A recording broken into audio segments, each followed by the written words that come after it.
They threw her into the river to drown. The alpha vampire dove in after her. The sky above Verales was heavy with clouds, dark as ink, and the wind carried the scent of rain and old magic.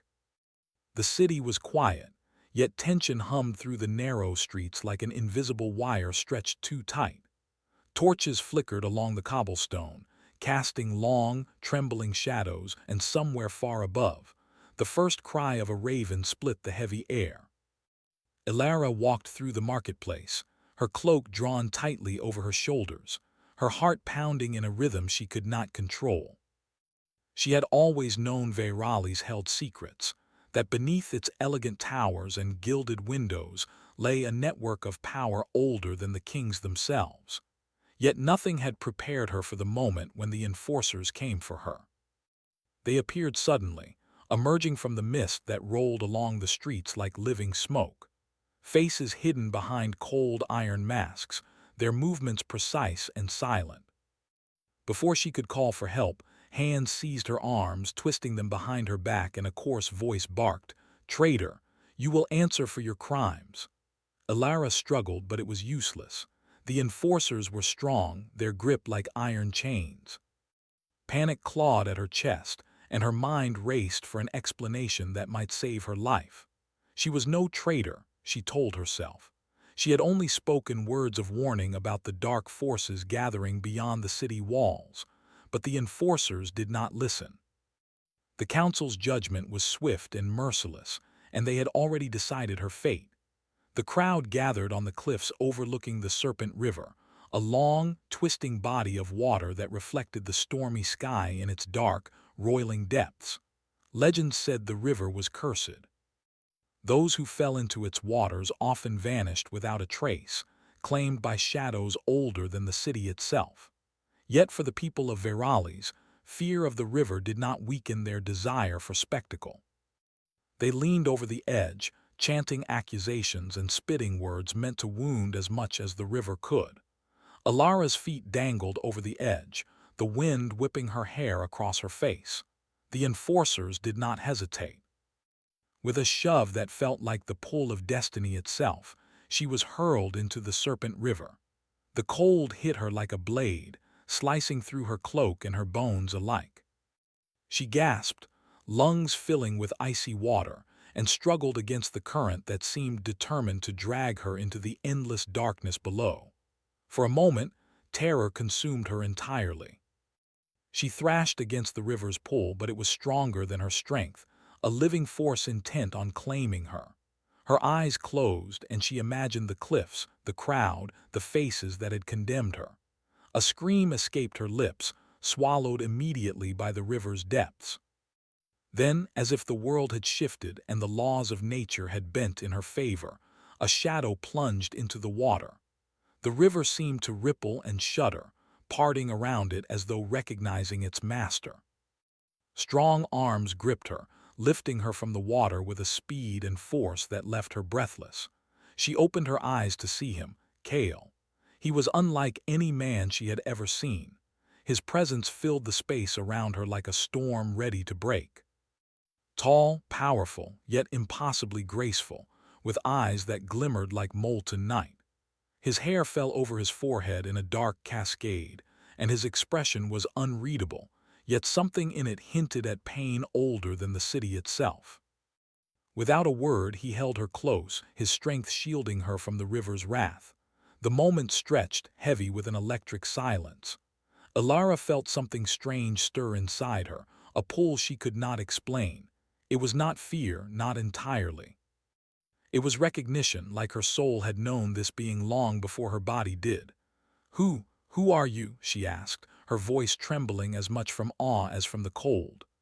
"I am Kale," he said, his voice low, calm, but carrying a weight that pressed against her chest. "And you are not meant to die here." The enforcers shouted from the cliff above, but their voices seemed distant, almost unreal. Kale's gaze flicked upward for a moment, calculating before returning to her. With a sudden movement, he vanished into the river's current, carrying her along a hidden path beneath the water, where the surface light barely reached. When they emerged, the river gave way to a hidden cavern, hidden behind the waterfall at the river's bend. Crystals in the walls caught the dim light, reflecting shards of color across the water, creating a space that felt otherworldly, untouched by mortal cruelty. Kale set her down on a smooth stone, and for the first time Alara had a moment to breathe, her chest heaving with relief and confusion. "Why? Why did you save me?" she asked, shivering, wrapping her wet cloak around herself. Kale's expression softened just for a fraction of a second. "Because your life is not yours alone," he said. "It belongs to something greater, something dangerous." Alara frowned, confused. "I don't understand." "You will," Kale said. "In time, all will be revealed. But first, you must be safe. The world above would see you dead. The council would not forgive you for speaking truths they do not wish to hear." Alara stared at him, the tension in her body slowly loosening. She was still terrified, but beneath that fear, something else began to grow, a spark of curiosity, of awe. This being, this Kale, had rescued her from certain death. And yet, there was more to him than mere heroism. There was a sadness in his eyes, a darkness she could feel pressing against her very soul. She wanted to ask more, to demand explanations, but the sound of the river outside reminded her that she had no time. She shivered again, and Kale's hand brushed against her shoulder, steadying her. It was a touch both gentle and commanding, a reminder that she was now bound to forces beyond her understanding. "Can you trust me?" Kale asked, his gaze intense, almost piercing her thoughts. Alara hesitated. Trust was a fragile thing, and betrayal had been the cause of her near death. Yet there was no other choice. She nodded, a small, reluctant gesture. I will try." Kale inclined his head slightly, acknowledging her answer. "Good, then listen carefully. You are not safe in the city. There are powers gathering, powers that will not stop until they claim everything you hold dear." Alara shivered again, wrapping her arms around herself. "What do you mean?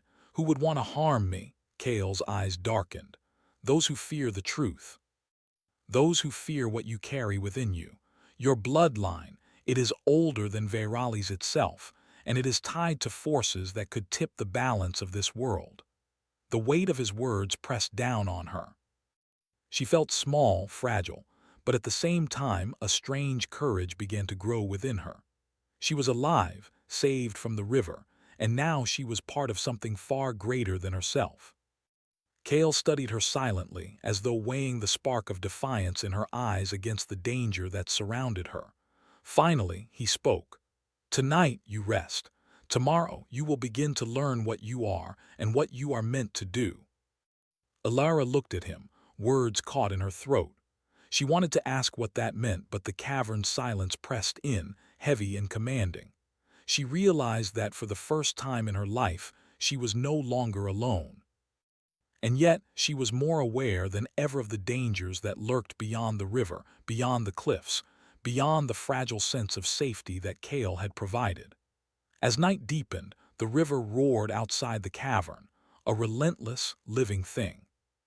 Alara curled on the stone, her mind a whirlwind of fear and wonder.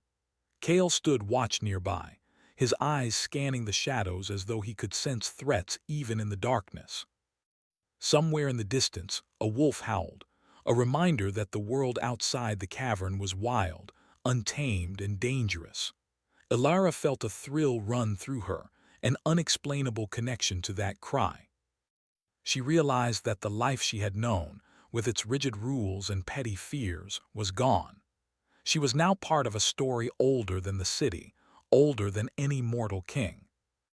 Hours passed, and sleep finally began to claim her, but even as she drifted into unconsciousness, she felt Kale's presence beside her, a shadow and a shield. And in her dreams she saw the river again, not as a threat, but as a path, a passage to a destiny she could not yet understand. The cliff's edge, the jeering crowd, the icy water, all of it seemed distant now, a memory of a life left behind. But deep inside her, a spark had been lit, one that whispered of power, of danger, and of a bond she could not deny. When she awoke, Kale was still there, his form outlined against the faint glow of the cavern's crystals. His eyes met hers, and for a moment words were unnecessary. The bond between them, fragile and mysterious, pulsed in the air, a silent promise of storms to come. Outside, the Serpent River continued to flow, dark and relentless, hiding secrets beneath its surface. And above it, the city of Verali slept, unaware that the course of its history had just shifted. For one girl, saved from death by an immortal being, and for one vampire bound by curses older than time, the world had begun to change, and neither of them would ever be the same. And as Alara rose to her feet, trembling but determined, she felt it. The pull of destiny, of something beyond fear, beyond survival. A river of shadows and power flowed through her, and Kale's eyes held a warning she could not yet comprehend. The hidden cavern beneath the Serpent River was quiet now, the only sounds the faint trickle of water from the rocks and the distant roar of the river above. Alara had spent the night curled on the smooth stone floor, her mind restless with questions and fear. She had survived the river, rescued by a being who was no ordinary man, yet she could not stop thinking about the enforcers and the jeering crowd above. The city had turned against her so quickly, condemning her without listening. Kale remained standing by the cavern's entrance, his silhouette framed by the soft glow of the crystals. He did not sleep, nor did he move from his post. His presence was overwhelming, both comforting and terrifying. Every time Alara tried to approach him, she felt the weight of his gaze, like a living thing pressing against her thoughts. She knew he was powerful, and she also sensed he carried the burden of centuries of solitude and pain. Finally, unable to bear the silence any longer, she stood and approached him cautiously. "Kale," she whispered, her voice shaking slightly. "I need to understand why me. Why did you save me?" Kale's eyes, dark and deep as midnight, turned toward her. He studied her for a long moment, as if weighing the truth in her question against the danger that surrounded them. "You are not safe in the city," he said finally. "And there are forces that would see you dead for reasons you do not yet know." Alara frowned. "I don't understand. I have done nothing wrong." "You have done nothing wrong, yet your blood marks you," Kale said. "You carry a power that has been hidden for generations. There are those who fear it. There are those who will stop at nothing to claim it or to destroy it." Alara's stomach turned. "Power? What do you mean?" Kale stepped closer, the air around him shifting with his presence. "You come from an ancient bloodline," he said. "A lineage older than Verali's itself. Your ancestors held the key to forces both mortal and supernatural. Your blood is special, dangerous to some, valuable to others, and it is tied to your fate whether you wish it or not." Alara's head spun. She had always known there was something unusual about her family, but she had never imagined it could make her a target. Fear rose again, clawing at her chest. "So, I'm a target. You mean they want to kill me?" Kale's expression softened, though it did not lose its intensity. "Yes, and that is why I saved you. You cannot face them alone. You need guidance, protection, and you need to understand what you carry within you." Alara took a deep breath, trying to steady herself. "And you, why are you helping me? You don't owe me anything. You don't even know me." Kale's gaze flickered just briefly with something she could not name: regret, sorrow, longing. "I owe no one," he said softly. "And yet I cannot let you die. Not here, not by their hands. Perhaps it is because I have walked centuries alone and seen too many lives lost. Perhaps it is because I sense the bond between us, though I do not yet understand it myself." The words made Alara pause. A bond. She did not understand, yet there was a strange feeling in her chest, a warmth that contradicted the chill from the river. She did not speak, only watched him, unsure what to think. Kale's eyes scanned the cavern again, and he nodded to himself. "You must learn quickly," he said. "We will not remain hidden forever. They will search for you, and the city's council will not rest until they find you."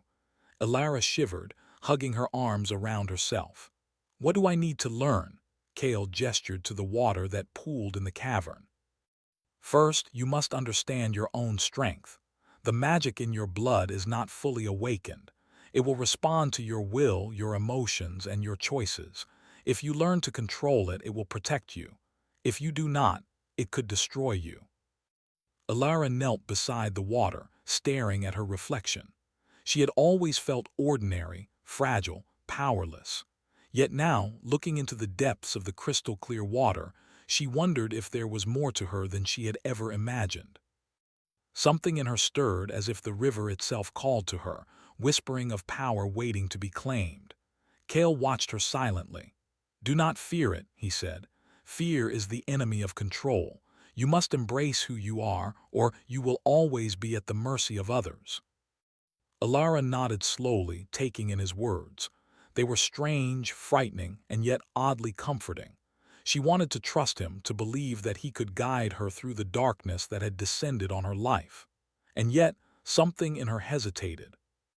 Kale was powerful, but his presence was overwhelming, almost suffocating. Could she truly rely on someone who was so dangerous, so untouchable? Their time in the cavern was broken by the sudden, distant howl of a wolf. The sound echoed through the rocks and water, sending a shiver down Alara's spine. Kale stiffened, his eyes narrowing. "They are near," he said. "The force is hunting you, they are close. We must move." Without another word, Kale led her through a narrow tunnel that twisted beneath the cliffs, the walls slick with moisture and glowing faintly from the crystals embedded in the rock. The air grew colder as they moved, and Alara could hear the distant rumble of the river above them, a reminder that danger still pressed close. Finally, they emerged into a hidden chamber, larger than the cavern, with high ceilings and walls covered in ancient runes. The air shimmered with magic, and the faint scent of herbs and incense filled her senses. This was Kale's sanctuary, a place where mortals rarely entered, and where secrets older than the city itself were kept. Kale gestured for her to sit on a low stone bench. "Here you will learn to control your blood, your power, and your mind," he said. "The council will not wait. Those who seek to destroy you will strike at any moment. You must be ready." Alara nodded, her fear mingling with determination. She had survived the river, survived the council's judgment, and now she would survive whatever else came. She would not allow herself to be a victim any longer. Over the next hours, Kale taught her what he could in the limited time they had. He showed her how to sense the energy around her, how to feel the pull of her own blood, and how to focus her mind against the fear that threatened to overwhelm her. Alara struggled, her muscles and mind weary, but she began to feel something stirring within her, a power that was hers alone, fierce and untamed. Kale watched her progress silently, occasionally offering guidance or correction. His patience was endless, but his presence was overwhelming, a constant reminder of the power he wielded and the danger that lingered around them. Alara felt both comforted and terrified by him, a strange mixture she could not yet name. As night fell outside, the chamber grew colder, and the distant sounds of the river echoed like a warning. Alara's thoughts wandered to the city above, to the people who had condemned her, to the life she had lost. Yet even in that darkness there was hope, a spark ignited by Kale's intervention, by the knowledge that she was not alone and that she had the strength to fight. Suddenly, a shadow moved at the edge of the chamber, and Alara froze. Kale's eyes narrowed, his body tense. "Stay close," he said quietly. "Do not show fear." A figure emerged from the shadows, a messenger of the council, cloaked and masked. He carried a sealed scroll, which he handed to Kale without a word before disappearing back into the darkness. Kale broke the seal and read the message. His expression darkened further, and for the first time, Alara saw a flicker of worry in his eyes. "They have sent more hunters," he said. "The council will not stop until you are captured or destroyed.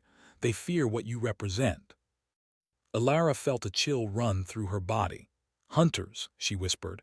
"How many? How will we survive?" Kale's jaw tightened. "We will survive because we must. There is no other choice, but you must continue to learn. Your power is the only thing that will keep you alive." Ilara swallowed hard, her resolve strengthening. She had been thrown into a river to die, condemned by a council that feared her, and yet she was still here. She was still breathing. And now, under Kale's guidance, she would learn to fight, to defend herself, and to claim the power that had always been hers. The night stretched on, and Kale continued his lessons. Ilara's body ached, her mind was tired, but she felt herself growing stronger, more aware of the energy that flowed through her. She began to sense the pull of her own blood, the whispers of the ancient lineage that ran through her veins. The fear that had consumed her was still there, but it was no longer overwhelming. It had been replaced by determination. As dawn approached, the first rays of light crept through the cavern's hidden openings. Ilara sat quietly, exhausted but alert, feeling the weight of what lay ahead. Kale stood nearby, silent, watching her with an intensity that made her heart race. For the first time, she understood the bond he had mentioned, the connection that tied them together in ways neither of them fully understood. It was more than gratitude or survival.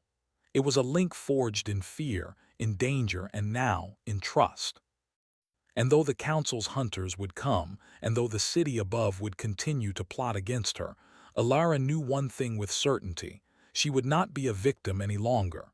She would fight. She would survive. And she would uncover the truth of her blood, her power, and the destiny that awaited her. The river roared above, dark and relentless, but Ilara felt no fear. She was no longer the girl who had been thrown into its depths. She was something more, something dangerous and powerful, guided by a being who had saved her from death, and perhaps, in time, from herself. The city of Werewolves slept unaware that the tides of fate were shifting. And below the cliffs, in the hidden sanctuary, Ilara prepared to step into a world she had never known, a world of power, of danger, and of bonds that could not be broken. The hidden sanctuary beneath the Serpent River had grown quiet after the long night of lessons. Sunlight struggled to reach its depths, casting soft, shifting patterns across the walls covered in ancient runes. Ilara sat on the stone floor, her arms wrapped around her knees, trying to process everything Kale had taught her. She could feel the stirrings of her own power, faint and uneven, like embers waiting for a strong wind to catch fire.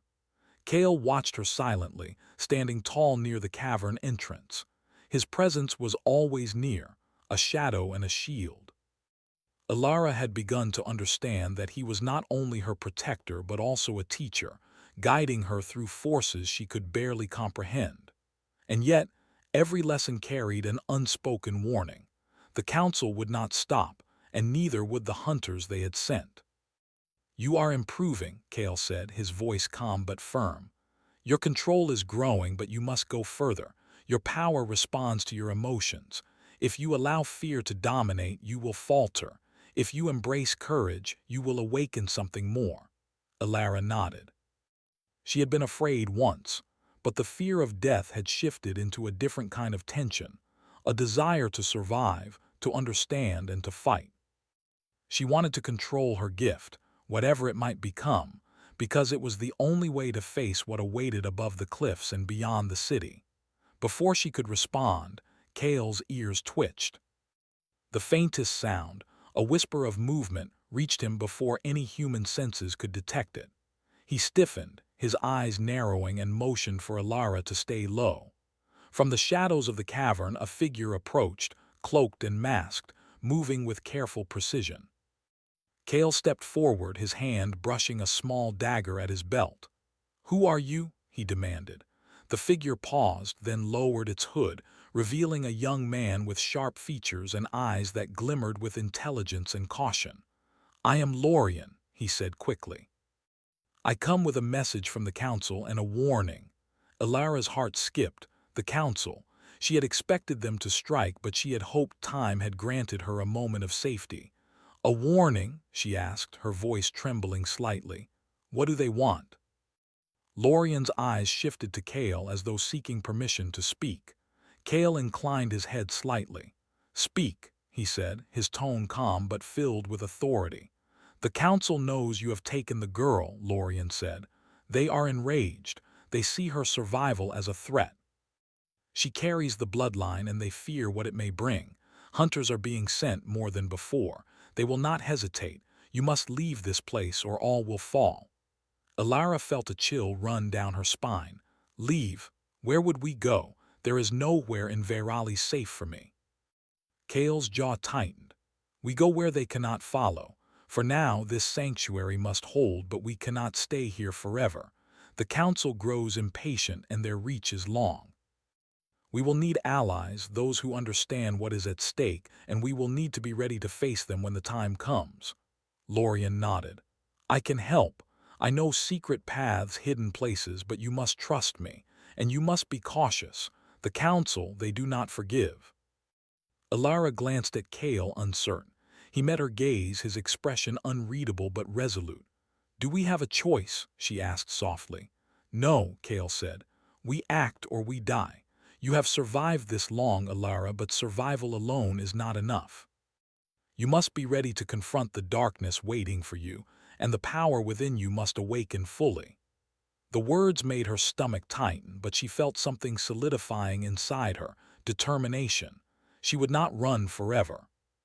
She would face whatever the council sent, whatever hunters came, and whatever danger lay ahead. She had been thrown into the river, almost drowned, and yet she had survived. Now she would rise. Over the next days, Kale trained her more intensely. He taught her not only to sense her power but also to channel it, to let it flow with intention. He showed her how to focus her mind, how to feel the energy of the world around her, and how to protect herself when danger came. Alara struggled at first, often failing and collapsing in frustration, but Kale's patience never wavered. "You cannot fight with strength alone," he told her one evening as they practiced near the edge of the cavern. "Power without control is dangerous. You must understand your limits, then push beyond them. Only then will you be ready for what is coming." Alara's brow furrowed. "And what is coming? I still do not understand the full danger. Who are we truly facing?" Kale's expression darkened. "The council is made of mortals and vampires, bound by fear and greed. They fear the blood you carry because it can tip the balance of power. They will send hunters, assassins, spies, anything to ensure you do not awaken fully. And there is another, someone older, more cunning, who watches the council and waits for the moment to strike. You are not just a target, you are a prize and a weapon." Alara felt the weight of his words pressing down on her. She had thought the council was her only danger, but now she understood there were forces far beyond her imagining, forces older than Verali's itself, waiting for a chance to claim her. Yet she also felt a new determination. She had survived the river. She had survived the council's judgment, and she was learning to control the power that had always been hers. She would not allow herself to be a victim any longer. One night, as the chamber glimmered with the light of the hidden crystals, Kale approached her with a seriousness that made her pulse quicken. "It is time you learn of the bond that ties us together," he said. "You feel it, do you not?" Alara's heart skipped. "The bond," she whispered. I feel something, yes, but what is it?" Kale's gaze softened, though the shadows in his eyes remained. "It is a connection that goes beyond life and death, beyond fear and desire. Your blood calls to me as mine does to you. This bond will protect us, strengthen us, and guide us, but it is also dangerous. If the council or the hunters learn of it, they will try to exploit it." Alara's mind swirled. She had never felt anything like it before. A pull, a warmth, a sense of safety and urgency all at once. It frightened her and fascinated her in equal measure. She wanted to understand, but she also feared the responsibility it carried. "You are not alone," Kale continued, his voice low and steady. "And though the bond ties us, it does not remove your choice. You can reject it, but if you do, you will face the world without protection, and you are not ready for that." Alara nodded slowly, feeling the truth of his words. She could not reject this connection, not yet. She would need it to survive. And perhaps, in time, she would understand it fully. The next day, Lorien returned with news. The council's hunters had already begun to move closer, their presence detectable only by the faint pulse of magic in the air. Kale's expression was unreadable, but the tension around him was palpable. "We must leave the sanctuary soon," Kale said. "The hunters will find us if we remain. You will need to be ready, Alara. Ready to leave behind everything familiar, ready to face danger, ready to embrace your blood." Alara felt a mixture of fear and excitement.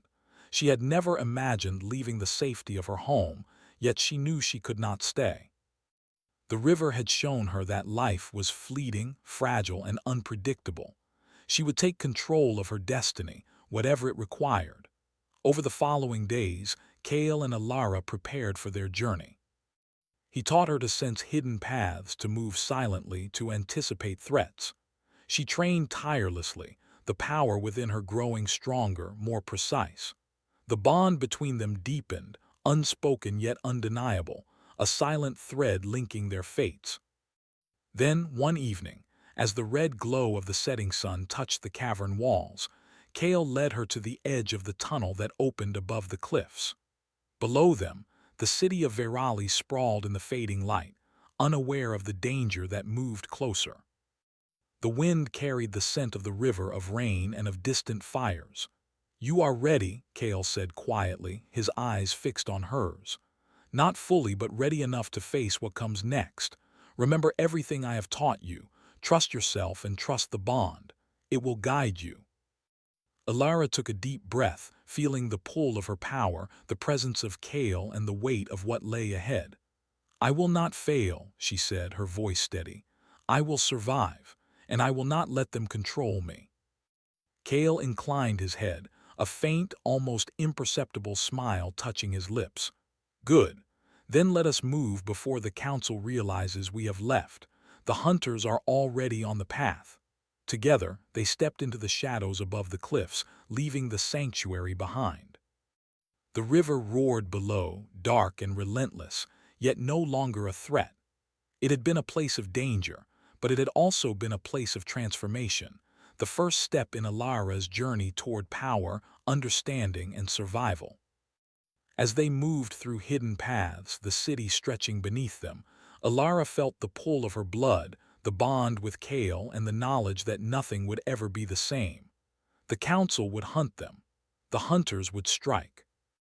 And yet she felt ready more than ever to face the challenges ahead. The shadows of Verali stretched long in the twilight, but Alara and Kale moved with purpose. They were no longer victims of fate. They were players in a game older than the city itself, a game of power, of blood, and of destiny. And the story was far from over. The hidden paths outside Verali stretched under the pale light of the moon. Alara walked beside Kale, her senses alert to every sound, every movement in the shadows. The council's hunters were close, moving like whispers through the forests and cliffs, but she no longer felt fear in the same way. The power in her blood had grown stronger, guided by Kale's training and the bond that tied them together. She could feel it pulsing, alive, ready to protect her. Kale led the way, silent and alert, his sharp eyes scanning the edges of the path. He was as much a shadow as the night itself, moving with perfect grace, yet Alara knew he carried the weight of centuries on his shoulders. She had seen the loneliness in his eyes, the pain of a life spent in power and solitude, and she understood now why he had saved her from the river. "We are close," Kale whispered, his voice low, almost blending with the wind. "The hunters are preparing to strike. You must be ready." Alara nodded, feeling a strange calm settle over her. She had trained, she had learned, and she had survived. She would not fail. As they approached the edge of a cliff that overlooked the city, the wind carrying the distant lights of Verali's, Kale stopped. "They are below," he said, pointing toward the city walls. "The council has gathered more than I expected. They have sent reinforcements, and the hunters are ready to act." Alara felt a surge of determination. The time for hiding, for running, had passed. She was no longer the girl thrown into the river. She was the one who carried power older than the city itself, a force that could turn the tide. Kale placed a hand on her shoulder, steadying her. "We face them together. Remember your training, trust the bond. Let it guide you. And remember, you are stronger than you believe." The hunters emerged from the shadows, silent and deadly, their weapons glinting faintly in the moonlight. They had underestimated Alara, underestimated Kale. The council's fear of her blood had made them reckless, and that mistake would cost them. Kale moved first, faster than the eye could follow. In a blur, he disarmed the first hunter, his movements precise and merciless. Alara watched, her pulse quickening, but she did not hesitate. She focused on the energy within her, letting it flow outward, forming a protective shield that shimmered like liquid silver around her body. The hunters struck again, but their attacks faltered against Kale's speed and Alara's emerging power. She could feel the connection between them strengthening, a pulse of energy that guided her movements, made her faster, stronger, and more aware. Together they moved as one, their bond a force no mortal or vampire could easily challenge. Lorien, who had joined them, fought alongside Kale and Alara, using his knowledge of secret paths and hidden defenses to outmaneuver the hunters. But even as they pushed forward, Alara sensed something darker approaching, a presence older, more cunning than any they had faced before. From the shadows emerged a figure tall and regal, cloaked in black, eyes glowing faintly with an unnatural light. The council's most powerful sorcerer had come, the one who had watched from the shadows, waiting for the right moment to strike. His gaze fell on Alara, and she felt the weight of centuries of fear and ambition pressing down upon her. "You carry the blood of the ancients," the sorcerer said, his voice like ice sliding over stone. "Do you truly believe you can escape your fate?" Alara stepped forward, her chest heaving but her eyes steady. "I am not a victim," she said. "I will not be controlled and I will not be afraid. My blood, my power, it belongs to me, and I will use it to protect those I care about."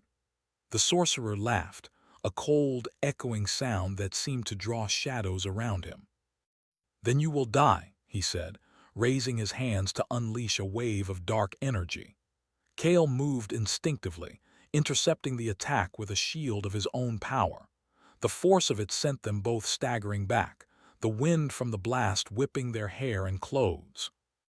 Alara felt the bond between them flare, guiding her hands as she directed her energy toward the sorcerer.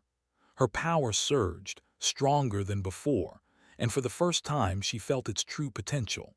The sorcerer struck again, and this time Alara and Kale moved as one.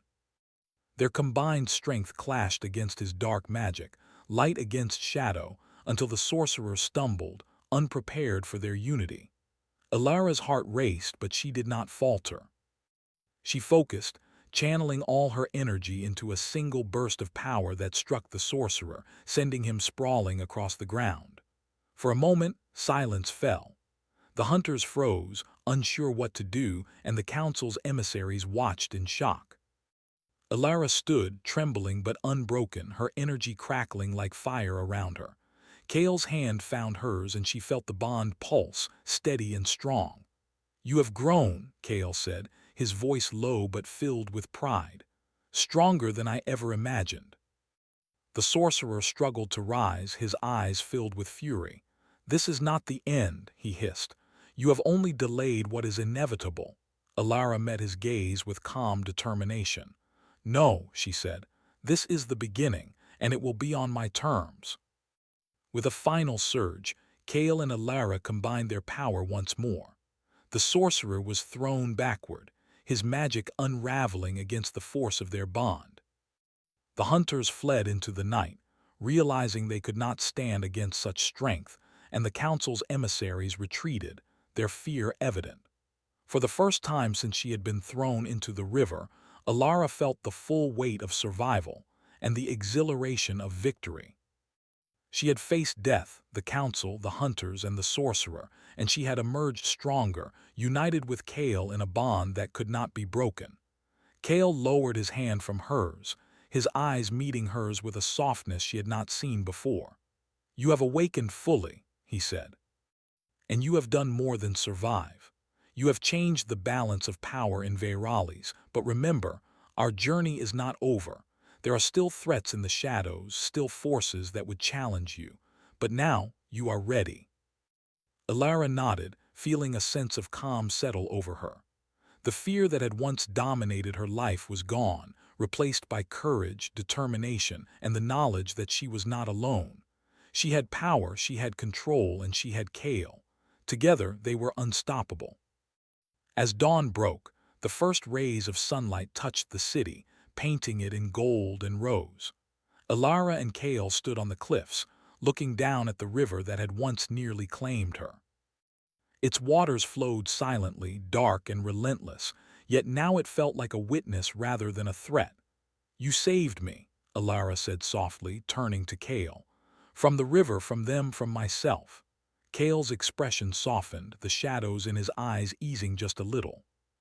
"I did," he said, "but you saved yourself too. You embraced your power, your blood, your courage. Without that, nothing I did would have mattered." Ilara felt a surge of emotion she could not name, relief, pride, and something deeper, warmer, like the bond itself had a heartbeat. "What now?" she asked. Kale's gaze swept across the city, the cliffs, and the river. "Now we rebuild," he said. "We prepare for what comes next. We are no longer victims of fate. We are its masters, and together we will face whatever darkness tries to challenge us." For the first time, Ilara believed it. She had been thrown into the river, condemned by the council, and faced powers she had never imagined. Yet she had survived, grown stronger, and awakened a bond that could not be broken. She was no longer a girl defined by fear. She was a force to be reckoned with, a protector, a survivor, and a leader in her own right. Kale stepped closer, his hand brushing hers, a silent promise of unity and trust. "The river did not claim you," he said, "but it delivered you to your destiny. And I will stand by you no matter what comes." Ilara looked at him, her heart steady, her mind clear. The darkness that had once surrounded her life was no longer a threat. It was a challenge she was ready to face. With Kale at her side, with the bond that connected them, she was unstoppable. As the sun rose fully over Vairalis, the city awoke to a new day, unaware that its fate had shifted forever. Ilara and Kale stood together on the cliffs, looking down at the river and the city, ready to embrace the challenges ahead. They had faced death, darkness, and betrayal, and had emerged stronger, united, and ready to shape their own destiny. The river flowed endlessly, a reminder of danger and life, of endings and beginnings. And for Ilara, for Kale, and for the bond that tied them together, it marked not the end, but the start of a story that would echo through the ages. Together they stepped forward, leaving the shadows behind, moving into a future they would shape themselves, a future of power, of courage, and of love that could not be broken.